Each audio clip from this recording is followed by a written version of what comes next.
श्रीकृष्ण परब्रह्मणे नमः।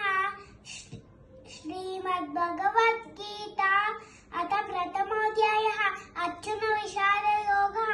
धृतराष्ट्र उवाच धर्मक्षेत्रे कुरुक्षेत्रे संवेतयुत्सवः मामकाः पाण्डवाश्चैव किं कुर्वन् सञ्जय उवाच दृष्ट्वा तु पाण्डवानीकं व्यूढं दुर्योधनस्तदा आचार्यमुपसंगम्य राजा वचनमब्रवीत्।